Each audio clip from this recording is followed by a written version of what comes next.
Welcome back to ബ്രിൻഡോ the എൻസോ. ഫിറ്റ്നസ്സിലായിക്കോട്ടെ, റിലേഷൻഷിപ്പിലായിക്കോട്ടെ, ലൈഫിലായിക്കോട്ടെ, ലെവലപ്പ് ചെയ്യുക എന്നുള്ളതാണ് നമ്മുടെ പോഡ്കാസ്റ്റിന്റെ ഉദ്ദേശം. ഞാൻ ബ്രിൻഡോ, എൻസോ സർക്കിളിനകത്തെ ആ ഈഗിളിനെ പോലെ ട്രാൻസ്ഫോം ചെയ്യാൻ ആഗ്രഹിക്കുന്ന ഒരു വ്യക്തി. ഇന്ന് നമ്മൾ ഒരേ സമയം അതിശയിപ്പിക്കുകയും ചിന്തിപ്പിക്കുകയും അതേപോലെ തന്നെ നമ്മളെ സ്കെപ്റ്റിസിസത്തിന്റെ വക്കിൽ നിർത്തുന്ന ഒരു ബുക്കിനെ കുറിച്ചാണ്. അത്യാവശ്യം കോൺട്രവേഴ്ഷ്യലും ആയിട്ടുള്ള ബുക്കാണ്.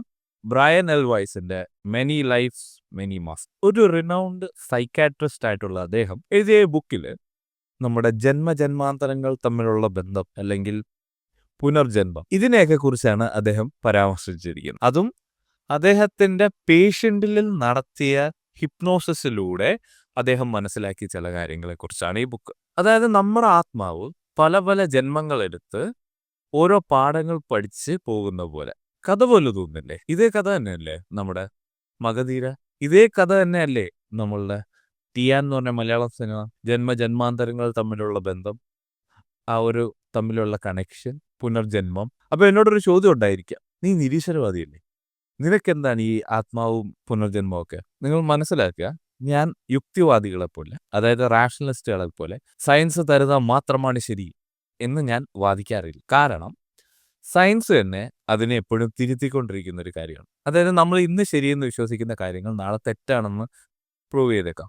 ഉദാഹരണം പറയണം, നമ്മൾ തന്നെ എത്രയോ ആറ്റം മോഡലുകൾ പഠിച്ചിട്ടുണ്ട്. അപ്പോൾ ആദ്യത്തെ ആറ്റം മോഡലിൽ വരുമ്പോൾ ആ കാലഘട്ടത്തിലുള്ളവരെല്ലാം അതാണ് ശരി എന്ന് പറഞ്ഞ് വിശ്വസിച്ചിരുന്നവരാണല്ലോ. അത് കഴിഞ്ഞ് അവർ മരിച്ചു കഴിഞ്ഞിട്ട് അവരറിയുന്നുണ്ടോ എത്രയോ ആറ്റം മോഡൽസ് ഇറങ്ങിയ കാര്യം? അപ്പം നമ്മൾ അന്ന് അല്ലെങ്കിൽ നമ്മളെ ഇന്ന് നമ്മൾക്കെല്ലാം അറിയാമെന്ന് വിശ്വസിക്കുന്ന ആ ഒരു സയൻസ് നാളുകൾക്ക് ശേഷം ഒരുപക്ഷെ തെറ്റാണെന്ന് തന്നെ അത് പ്രൂവ് ചെയ്തേക്കാം. പിന്നെ സയൻസ് തെറ്റാണെങ്കിൽ തെറ്റാണെന്ന് അംഗീകരിക്കും. അത് ഒരു കാര്യമാണ്. പക്ഷെ ഒരു പരിധി കൂടുതൽ സയൻസിനെയോ ഒരു പരിധി കൂടുതൽ എന്തിനേയും വിശ്വസിക്കാറില്ല ഞാൻ. കാരണം നമ്മൾക്ക് എല്ലാത്തിനുമുള്ള ഉത്തരമില്ല എന്ന് തന്നെയാണ് ഞാൻ ഇപ്പോഴും വിശ്വസിക്കുന്നത്. അപ്പോൾ നമുക്ക് ഈ ബുക്കിനെ ഒരല്പം ഓപ്പൺ മൈൻഡഡ് ആയിട്ട് ഒരല്പം സ്കെപ്റ്റിസിസത്തോടെ തന്നെ ചില കാര്യങ്ങളെ ചോദ്യം ചെയ്ത് നമുക്ക് ഈ ബുക്കിന്റെ റിവ്യൂ നോക്കാം. ബ്രയൻ വൈസ് അദ്ദേഹത്തിന്റെ ക്ലയന്റിനെ ഹിപ്നോസിസ് ചെയ്യുന്ന വഴിക്ക് ചില കാര്യങ്ങളുടെ ഉത്തരങ്ങൾ അദ്ദേഹത്തിന്റെ ക്ലയന്റ് അയാൾക്ക് നൽകി തുടങ്ങി. അപ്പം ഈ ഉത്തരങ്ങൾ എവിടെ നിന്ന് വരുന്നു എന്നുള്ള ആ ഒരു ആകാംക്ഷയിലാണ് അദ്ദേഹം ആ ഹിപ്നോസിസ് തുടർന്ന് പോയപ്പോഴാണ് അറിയുന്നത് ഈ ക്ലയന്റിന്റെ പാസ്റ്റ് ലൈഫിലെ ലൈഫ് ലെസൺസ് ആണ് ഇയാൾക്ക് പറഞ്ഞു കൊടുക്കുന്നത് ഈ ക്ലയന്റ് ഹിപ്നോസിസിൽ. അപ്പം ഈ അറിവ് പകർന്നു കൊടുക്കുന്ന ആള് ആണ് ഒരു മാസ്റ്റർ ആയിട്ട് അവിടെയുണ്ട്. അപ്പം ഒന്നല്ല ഒന്നിൽ കൂടുതൽ ജന്മങ്ങൾ കടന്നു പോയിട്ടുണ്ട് ഇയാളുടെ സോളും.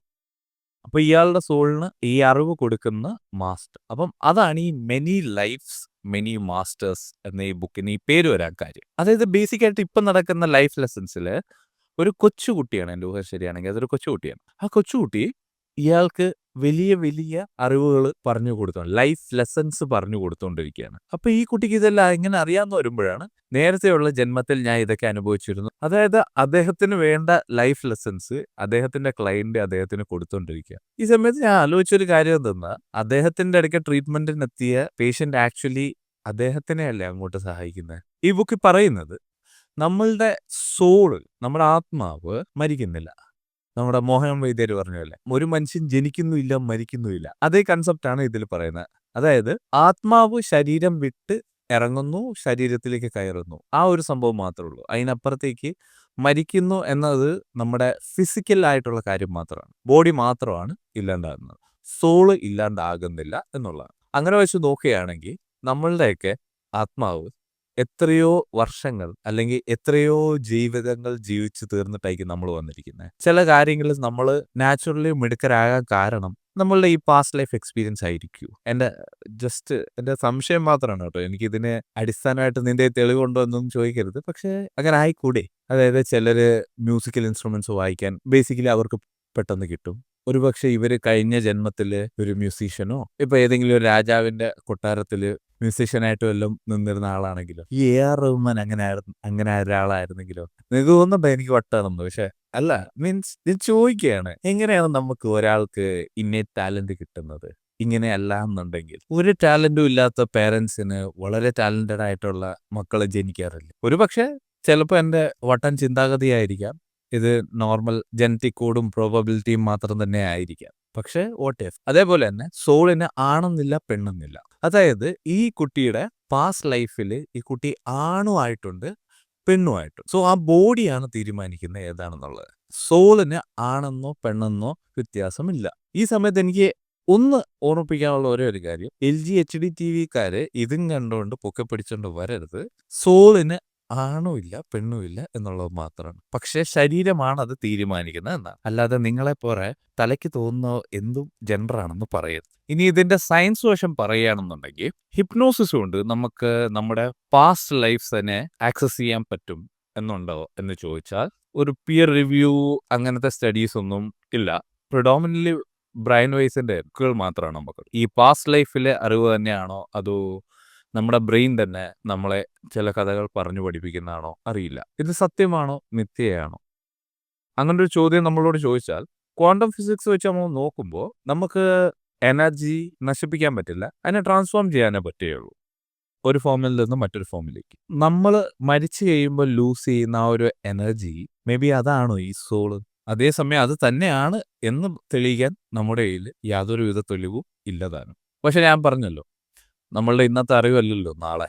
ചിലപ്പോൾ നമ്മൾ ഇന്ന് വിശ്വസിച്ചിരുന്ന കാര്യങ്ങൾ തെറ്റാവാം, അല്ലെങ്കിൽ ശരിയായിരിക്കാം, അല്ലെങ്കിൽ ഈ ശരിയുടെ അപ്പുറം മറ്റു ചില വിവരങ്ങൾ കൂടി ചേർത്ത് അത് വലിയൊരു പുതിയൊരു കാര്യമായി മാറിയേക്കാം. പിന്നെ മറ്റൊരു ഇൻട്രസ്റ്റിംഗ് ആയിട്ടുള്ള ഒരു കാര്യം ഈ ബുക്കിൽ എന്താണെന്ന് വെച്ച് കഴിഞ്ഞാൽ, നിങ്ങളുടെ ഈ പാസ്റ്റ് ലൈഫ് റിഗ്രഷൻ കൊണ്ട് നിങ്ങൾക്ക് നിങ്ങളുടെ ട്രോമയെ മാറ്റാൻ പറ്റുന്ന ട്രോമ, ഫോബിയാസ് അങ്ങനെയൊക്കെയുള്ള, അതായത് നിങ്ങൾക്കായിട്ട് എന്തെങ്കിലും ഒരു ഫോബിയോ അങ്ങനെ എന്തെങ്കിലും കാര്യങ്ങളൊക്കെ ഉണ്ടെന്നുണ്ടെങ്കിൽ മോസ്റ്റ് പ്രോബബ്ലി അത് പാസ്റ്റ് ലൈഫിലെ എന്തെങ്കിലും ഒരു ഇൻസിഡന്റ് കൊണ്ടാവാം എന്നും പറയുന്നുണ്ട് ഇതിൽ. ഞാൻ അതിൽ വിശ്വസിക്കുന്നുണ്ടോ എന്ന് ചോദിച്ചു കഴിഞ്ഞാൽ, അങ്ങനെ വിശ്വസിക്കാൻ പോയി കഴിഞ്ഞ് കഴിഞ്ഞാൽ ഇപ്പോഴത്തെ ഉള്ളതിന് എല്ലാത്തിനും ഓരോ ഒഴികഴിവും ഞാൻ പറയും.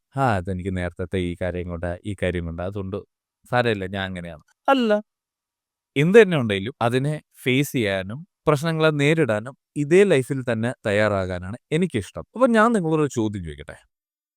നിങ്ങൾക്ക് നിങ്ങളുടെ പാസ്റ്റ് ലൈഫ് ആക്സസ് ചെയ്യാൻ പറ്റിയെന്നിരിക്കട്ടെ, നിങ്ങളത് വേണമെന്ന് വെക്കുമോ വേണ്ടാന്ന് വെക്കുമോ? എന്തുകൊണ്ട്? കമന്റ് സെക്ഷനിൽ ഒന്ന് പറയുമോ? എന്തു തന്നെ ആയാലും എനിക്ക് എപ്പോഴായാലും ഒന്നേ പറയാനുള്ളൂ, നേരത്തെ വീഡിയോയിൽ പറഞ്ഞിരുന്ന പോലെ തന്നെ നിങ്ങളുടെ പാസ്റ്റ് നിങ്ങളെ ഡിഫൈൻ ചെയ്യുന്നില്ല.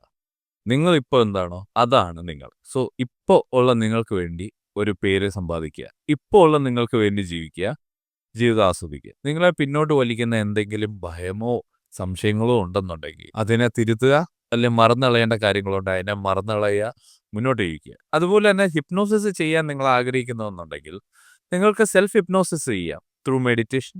എൻ്റെ രണ്ടാമത്തെ പോഡ്കാസ്റ്റ് ആയിട്ടുള്ളത് a constantly criticise child loses their confidence. അതായത് ഒരു കുട്ടിയെ എപ്പോഴും കുറ്റം പറയുന്നത് ആ കുട്ടിയുടെ ആത്മവിശ്വാസത്തെ നശിപ്പിക്കും. അതും ഈ ബുക്കിൽ നിന്ന് തന്നെയാണ് എനിക്ക് കിട്ടിയത്. അപ്പൊ ഞാൻ പറയും, ഒരല്പം സ്കെപ്റ്റിസിസത്തോടു കൂടിയും ഒരു ഓപ്പൺ മൈൻഡ്നെസ്സിനോടു കൂടിയും ഈ ബുക്ക് വായിക്കുക. ഇനി അഥവാ നിങ്ങൾ ഈ ബുക്ക് വായിച്ചിട്ടുണ്ടെങ്കിൽ എന്താണ് നിങ്ങളുടെ അനുഭവം അല്ലെങ്കിൽ അഭിപ്രായം, അത് കമന്റ് ആയിട്ട് അറിയിക്കുക. അടുത്ത ആഴ്ച നമ്മൾ ശീലങ്ങൾ നിങ്ങളുടെ ലക്ഷ്യങ്ങളെക്കാൾ വലുതാണ് എങ്ങനെ, അതിനെ പറ്റിയാണ് സംസാരിക്കുന്നത്. അപ്പോൾ അടുത്ത വീഡിയോയിൽ കാണുന്നവരെയും ഓർക്കുക, ജീവിതം ഒരു യാത്ര പോലെയാണ്, ഓരോ രഹസ്യങ്ങൾ നിറഞ്ഞ യാത്ര. അടുത്തത് എന്ത് സംഭവിക്കുമെന്ന് നമുക്കറിയില്ല, പക്ഷേ അതിലാണ് അതിന്റെ ഭംഗി. അപ്പോൾ സ്റ്റേ ക്യൂരിയസ്, സ്റ്റേ ബോൾഡ്. അടുത്ത വീഡിയോയിൽ കാണുന്നവരെയും പ്രിന്റോ സൈനിങ് ഓഫ്. ബൈ.